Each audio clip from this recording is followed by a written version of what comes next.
bukan disebabkan kita sihat kita boleh buat baik, bukan disebabkan kita kuat kita boleh buat baik. Sewaktu kita sihat dulu, kita tak mampu untuk berbuat kebaikan. Seperti mana keadaan sekarang, keadaan kita sedang sakit. Sewaktu kita kuat dulu, kita tak mampu untuk berbuat kebaikan. Seperti keadaan kita sekarang yang semakin hari semakin lemah. Ilmu yang ada pada kita tidak menjamin untuk kita berbuat kebaikan. Tetapi kebaikan dan kejahatan yang kita tinggalkan adalah daripada kehendak Allah. Dan inilah himpunan kalimat hauqalah yang selalu orang lupa tentang perkataan ini. La haula wa la quwwata illa billahil aliyyil azim. Tidak ada daya dan upaya untuk melakukan ketaatan dan meninggalkan kejahatan melainkan dengan pertolongan Allah dan kehendak Allah, kekuatan Allah bi'aunihi. Bukan dengan sebab kita tahu kita ada ilmu, kita boleh buat baik, kita boleh meninggalkan kejahatan. Selama ini kita tahu yang benda ini jahat, tetapi kita masih melakukan, lalu kita menyalahkan ini adalah kejahatan syaitan. Syaitan hanya membisikkan, mengkhatirkan kepada kita akan bisikkan kejahatan, yang melaksanakan kejahatan itu kita. Kita terlupa bahawa setiap kebaikan, melaksanakan kebaikan itu dan meninggalkan kejahatan itu adalah daripada kehendak Allah. Tatkala inilah kita terlupa tentang didikan Allah dan tarbiyah Allah di dalam salat. Iyyaka na'budu wa iyyaka nasta'in. Akan dikau ya Allah kami meletakkan ubudiyah.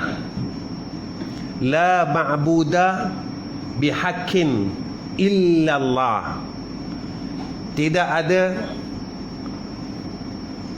tempat yang selayaknya untuk kita meletakkan ubudiyah dengan sebenar-benarnya illallah, melainkan Allah. Lalu kita mengatakan perkataan yang seterusnya, wa iyyaka nasta'in. Akan dikau kami minta tolong ya Allah. Dulu tuan-tuan, setiap lepas salah, khususnya maghrib dan subuh, kita akan selalu baca, selepas daripada amanar rasul, kita akan baca syahidallahu annahu la ilaha illa huwa sehingga akhir. Dan pada ayat itu ada kita bacakan wa tu'izzu man tasha wa tudhillu man tasha. Ayat yang awal itu kita baca syahidallahu annahu la ilaha illa huwa wal malaikatu wa ulul ilmi qa'iman bil qist ila al-akhir al-ayah. Sekarang kita dah tak dengar dah tuan-tuan. Dah tak dengar. Dah semakin aurat zikir ini semakin pendek. Semakin pendek, semakin singkat. Dan perkara ini telah diberitahu oleh Sayyidina Rasulina Muhammad sallallahu alaihi wasallam. Umat aku akhir zaman besok badan dia lemah dan umur dia pendek. Yang dimaksudkan oleh Sayyidina Rasulina Muhammad sallallahu alaihi wasallam badan lemah ini tuan-tuan, itu ibadatnya jadi sedikit. Badannya lemah dengan agama, badannya lemah untuk buat ibadah, tetapi badannya kuat untuk hal keduniaan. Orang mampu cari duit daripada pagi sehingga petang, balik sehingga petang mereka sambung sehingga malam. Tetapi kita lemah untuk berbuat ibadah kepada Allah. Walhal apa yang kita cari selama ini tidak menjamin untuk boleh membantu kita bawa menuju ke alam yang disebutkan oleh Allah dan yang disebutkan oleh Sayyidina Rasulina Muhammad sallallahu alaihi wasallam. Kita tahu tapi kita tidak percaya. Saya percaya Ustaz, tapi tidak tahqiq.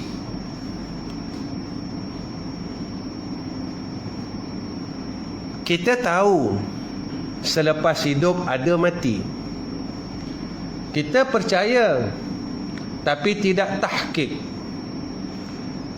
Tidak tahqiq ini tuan-tuan bermakna masih ada keraguan. Kalau orang Melayu tuan-tuan ada persoalan, ya ke? Begitulah keadaannya. Kenapa tuan-tuan yang saya katakan kita tahu tapi tidak tahqiq? Kerana kita masih berusaha keras dalam kita melaksanakan pekerjaan dunia ini, tetapi kita tidak bekerja keras dalam kita menuju kepada alam yang dijanjikan oleh Allah Subhanahu wa ta'ala, iaitu darul baqa, darul qarar, satu negeri yang kekal, yang Allah nyatakan kepada kita khalidina fiha abada. Satu alam yang besok di sana khalidina fiha abada. Kita seolah-olah tidak percaya, tetapi kita tahu. Apa tandanya yang kita tidak percaya? Sebab kita tidak bersungguh-sungguh menuju ke arah itu. Kita lebih bersungguh-sungguh mengerjakan akan amalan, akan perkara darul fana ini. Kita bersungguh-sungguh himpunkan duit tuan-tuan. Ada orang sehingga sakit dia himpun duit, sehingga darah tinggi dia himpun duit. Ada orang dia himpun duit sehingga kakinya sakit, tetapi mereka tidak sakit kerana menghimpun akhirah. Kita tak pernah dengar orang salat sehingga sakit kakinya. Kita tak pernah dengar orang ini naik darahnya, terlalu penat kerana mengerjakan ibadat salat sunat pada waktu malam. Kalau kita tanya, Ji, kenapa Haji ada darah tinggi? Blood pressure. Saya kuat makan ni, saya makan ni, saya makan ni. Asbabnya, jawapannya adalah keduniaan. Bukan jawapannya akhirat. Besok jika ditanya, bukan jika tuan-tuan, pasti ditanya oleh Allah Subhanahu wa ta'ala, apakah jawapan kita itu diterima pakai oleh Allah Subhanahu wa ta'ala? Wahai Ahmad Rizam bin Ghazali, aku berikan kamu anggota yang 7, apa yang kamu buat? Apakah tatkala itu kita boleh menipu Allah seperti mana kita menipu manusia di dalam dunia ini? Tuan, kenapa kamu tak boleh datang untuk majlis ilmu? Saya sibuklah. Alasan yang kita berikan satu penipuan yang besar. Walhal kita tidak gemar dalam melaksanakan ketaatan. Kenapa sampai sekarang kita tidak boleh fatahajjad bihi nafilatan lak asa an yab'athaka rabbuka maqaman mahmuda? Bangun malam sujud dengan Allah, kita kata saya lemah iman. Bila ditanya, wahai fulan bin fulan, kenapa tak datang ke masjid? Kita akan kata saya sibuk. Tuan-tuan, adakah jawapan ini diterima pakai oleh Allah Subhanahu wa ta'ala? Allah ingatkan kita, tuan-tuan, alhaakumut takathur. Silakalah orang yang sibuk mencari keduniaan, kemuliaan dunia. Hatta zurtumul maqabir, sehingga jasadnya orang usung ke liang lahat. Tuan-tuan, Masya Allah, 2 tahun ini Allah didik kita. Sahabat kita, ibu kita, ayah kita, abang kita, mereka pergi dalam keadaan yang tidak ada iringan. Sian mak ayah, tak ada siapa hantar mak ayah, tak ada siapa boleh mandikan ayah ya, tak ada siapa boleh hantar jenazah ayah ya. Sebenarnya itulah hakikat kehidupan kita. Sampai satu masa kita akan ditinggalkan oleh orang yang berada di sekeliling kita. Sampai satu masa kita akan dibiarkan. Kita akan dibiarkan. Dan kita tidak akan dipedulikan oleh siapa pun. Cuma ingatan menjadi ingatan. Tuan-tuan, mujur ada hari raya. Kalau tak ada hari raya, tuan-tuan, 2 tahun ini tidak ada hari raya. Kita tak tengok pun kubur mak ayah kita. Kita tak ziarah pun kubur nenek kita dan sebagainya. Dan kita berkata disebabkan pandemik. Jikalau tidak ada hari raya, apakah kita akan menziarahi mak dan ayah kita yang orang telah letak di tanah perkuburan? Jikalau tidak ada 2 hari raya itu, hari raya Aidilfitri dan hari raya Aidil Adha, apakah kita besok akan diziarahi oleh anak, isteri, cucu kita? Kita orang akan tinggalkan sorang-sorang, tuan-tuan. Dan itulah hakikatnya. Tetapi jika mana kita masa hidup ini kita gunakan ruang ini sungguh-sungguh untuk Allah dan Rasul, sungguh-sungguh bersiap sedia untuk kehidupan yang akan datang, maka kita akan bahagia, tuan-tuan. Sebab itu apa yang disebutkan oleh ulama, roh orang yang saleh itu, kata ulama, mereka ini seumpama burung merpati yang putih. Mereka bebas berterbangan, mereka tidak disekat, mereka ini tidak dikongkong. Sehingga kan Allah menyatakan dalam Al-Quran, bal ahya'un 'indallahi, bahkan mereka ini hidup pada sisi Allah. Golongan yang orang yang dikasihi oleh Allah Subhanahu wa taala, bahkan mereka hidup pada sisi Allah. Kami yang memberi rezeki kepada mereka, kata Allah. Mereka dapat rezeki lagi, tuan-tuan. Ini yang Allah nyatakan dalam Al-Quran. Begitu hebatnya orang yang apabila akalnya sentiasa memikirkan kehidupan ini, kehidupan selepas kehidupan ini.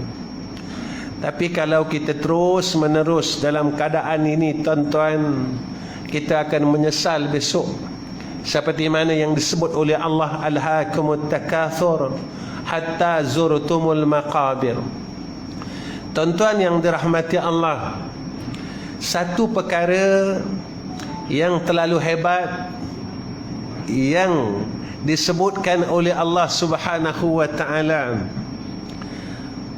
dan menjadi wasiat pada setiap minggu. Tapi benda inilah yang susah untuk kita perolehi, tuan-tuan. Apa dia? Saya nak sharekan untuk diri saya dan tuan-tuan. Malam ni saya nak muhasabah diri saya khususnya. Kita menuju ke arah golongan tersebut atau tidak? Siapa mereka ini, tuan-tuan? Iaitu ahlut tuqa, orang yang bertakwa kepada Allah. Benda ni nampak macam tak ada apa-apa, kan? Tak ada apa-apa. Orang yang bertakwa tak ada apa-apa. Tapi ia hebat pada sisi Allah, kerana ia menjadi wasiat daripada Allah. Dan dia menjadi wasiat pada setiap minggu. usikum wa iyaya bittaqwallah faqad fazal muttaqun. Menjadi wasiat, setiap minggu diingatkan kepada kita semua, takutlah dengan Allah, takutlah dengan Allah, takutlah dengan Allah. Tapi telinga kita ni tuan-tuan ada, tetapi kita tak dengar. Kita ada telinga, tetapi tidak mendengar kebaikan itu yang Allah sebut dalam surah Al-Baqarah, summum bukmun umyun fahum la yarji'un. Ada telinga kita tak boleh dengar tuan-tuan, kita tak boleh menerima kebaikan sebab kita degil. Kita degil itu bukan degil dengan manusia, tetapi kita degil dengan Allah. Kita lawan Allah secara tidak langsung, kita tentang Allah secara tidak langsung, kita engkar dengan Allah secara tidak langsung. Allah ingatkan kita setiap minggu, tetapi kita tidak mengambil peringatan tersebut. Setiap minggu, setiap minggu, setiap minggu, usikum wa iyaya bittaqwallah. Tuan-tuan, siapa orang takut dan macam mana amalan orang takut? Allah ni tuan-tuan sayang kat kita. Sayang tuan-tuan. Dia bagi tahu dekat kita macam mana nak jadi orang takut dan apa sifat orang takut. Allah sebutkan dalam surah Al-Imran. Apa kata Allah? Tuan-tuan, orang yang bertakwa ini, apa yang perlu dia buat nak menjadi orang yang takutkan Allah? Pertama, apa kata Allah? Bersegera minta ampun dengan Allah. Sekiranya kita melakukan maksiat dengan Allah, dan segera minta maaf dengan makhluk jika kita buat salah dengan makhluk. Ustaz, saya tak ada dosa, ya ke? Ya ke kita tak ada dosa? Betul ke kita orang bersih? Ya ke kita orang maksum? Yang kita tahu maksum ini hanya Sayyiduna Rasulina Muhammad sallallahu alaihi wasallam. Saya ada dosa tuan-tuan. Mungkin tuan-tuan orang bersih, tapi saya orang yang dosa banyak. Dosa kita banyak tuan-tuan. Jika seorang ayah, dosa kita dalam melaksanakan amanah sebagai seorang ayah. Tuan-tuan, anak kita semasa mereka ni tadi belum akil balik, kita jalan tak tanggungjawab kita sebagai seorang ayah. Kita ajar tak mereka ilmu yang fardu ain. Isteri kita jaga tak agama mereka. Tuan-tuan, anak perempuan kita yang belum berkahwin, bagaimana pakaian mereka, bagaimana syarak mereka? Lepas tak mereka ni fardu ain? Ilmu tauhidnya, ilmu fiqahnya, ilmu tasawufnya. Jika mereka tak lepas tuan-tuan, Allah akan dakwa kita besok di yaumul akhirah. Dan mereka akan dakwa kita, kenapa kamu demikian? Ayah aku tak pedulikan tentang agama aku. Yang dia pedulikan tentang pendidikan sekular aku. Aku lulus SPM saja dia suka. Aku lulus UPSR dia suka. Tapi semayang aku lulus tak lulus dia tak ambil tahu. Wuduk aku lulus tak lulus dia tak ambil tahu. Perkiraan haid aku lulus tak lulus ayah aku tak pernah ambil tahu. Bagaimana solat aku dia tak pernah ambil tahu. Puasa aku dia tak pernah ambil tahu. Dia tak pernah tanya pun. Tuan-tuan, ikhlas tuan-tuan. Siapa yang di dalam masjid ini yang pernah melihat anak perempuannya mengambil wuduk dan membetulkan dan mengesahkan bahawa ini wuduk yang benar pada ilmu fiqahnya, pada mazhab syafi'iyahnya? Siapakah seorang ayah di dalam masjid ini yang pernah melihat anaknya daripada mengangkat takbiratul ihram sehingga salam, memastikan bahawa salatnya benar, salatnya betul daripada sudut ilmu fiqahnya. Siapakah di dalam masjid ini yang pernah melihat isterinya mengambil wuduk? Ambillah wuduk sayang, abang nak tengok daripada mula sehingga akhir, untuk memastikan wuduk kamu betul, supaya besok di akhirat kamu tidak dakwa abang besok di yaumul akhirah. Siapakah jika kita tidak lakukan tuan-tuan selama umurnya, mereka ini silap dalam wuduknya, dalam fiqahnya, dalam ibadahnya, mereka akan dakwa kita besok di yaumul akhirah. Ketika malaikat heret mereka untuk masuk ke dalam neraka Allah, mereka ini akan berkata kepada Allah, ya Allah, nanti dulu. Kenapa?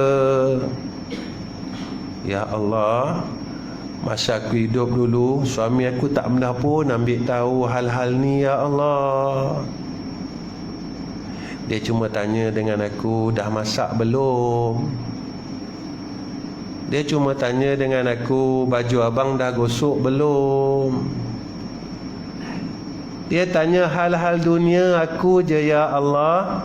Hal akhirat aku dia tak pernah pun ambil tahu sehingga aku mati, ya Allah.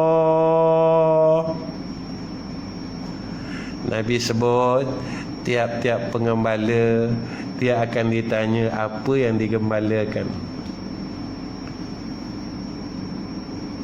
Allah akan soal kita, orang yang di bawah kita. Seorang ayah ditanya hal isterinya, seorang suami ditanya hal isterinya, seorang ayah ditanya hal anak perempuannya, sehinggalah anak perempuannya berkahwin. Tuan-tuan, itu dosa kita dalam keluarga. Belum dosa kita dengan jiran lagi. Belum dosa kita semasa kita kerja dulu, tuan-tuan. Maaf cakap, kita dulu kerja betul ke tuan-tuan? Ke kerja